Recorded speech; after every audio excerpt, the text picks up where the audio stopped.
Hello, Matt G for IYT here, and today we're looking at the full license mock examination number 1, version 1.6, and we've reached question 17, which reads: in an oscillator, the gain in the transistor amplifier must be A, slightly greater than the loss in the feedback, B, greater than 1 over beta of the transistor, C, slightly more than 1, or D, not less than the value of beta of the transistor.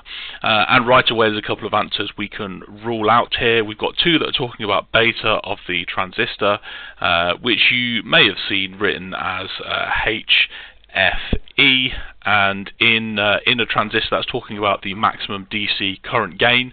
So if I want 100 milliamps to flow from the collector to the emitter in a bipolar junction transistor, and it has a beta or a HFE of 100, for example, I need to provide 1 milliamp at the base. 1 times 100 gives 1 milliamp times 100 will give me 100 milliamps at the collector emitter, or through the collector emitter rather. So let's rule those out straight away. They can help. They play a part in the gain of a transistor amplifier, but they don't set the gain. That is done by other components in the circuit. Obviously, you can't get a gain necessarily more than the HFE, but it doesn't necessarily. It's not what controls the gain in those circuits. So let's take a look at an example of an oscillator. We've got a great example in the full license manual of a crystal oscillator that I forgot to highlight. And we can see here we've got our crystal, which will be resonating. We've got a variable capacitor there that we can use to pull that plus or minus a small amount to set the frequency that we want it to resonate at. And we can see we've got our output here, and so the oscillations are being amplified through this transistor here, and then that's to provide a useful output here.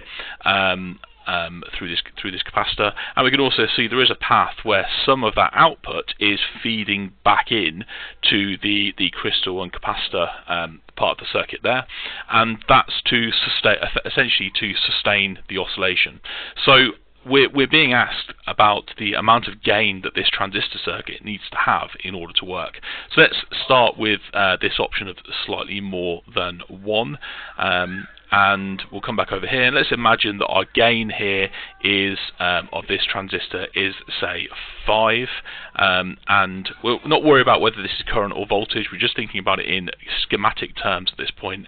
And our first oscillation has a magnitude of current or voltage or whatever of 1, and that's multiplied by 5, so we get 5 out here, and we also see that 5 is fed back through, and then that becomes 5 here, multiplied by 5, and that becomes 20, not there, sorry, it becomes 25 here, and then part of that 25 is fed back to here, 25, that becomes 125. So we can see this value is getting bigger and bigger and bigger, and at some point it will get big enough where the output starts to become distorted or clipped and not really useful. You want your oscillator to be nice and clean and not full of distortion for the other circuits that you're going to use it in. So we definitely don't want our gain to be massively over 1. But this is saying slightly more than 1, but you might imagine this might be oscillating at 1 megahertz or 10 megahertz, so this gain, this amplification could be happening, hundreds of millions of times per second, or tens of millions of times per second, and so slightly more than 1, it's going to build up, it's eventually going to start to distort, it's eventually going to start to sound bad, or just be a very unclean signal.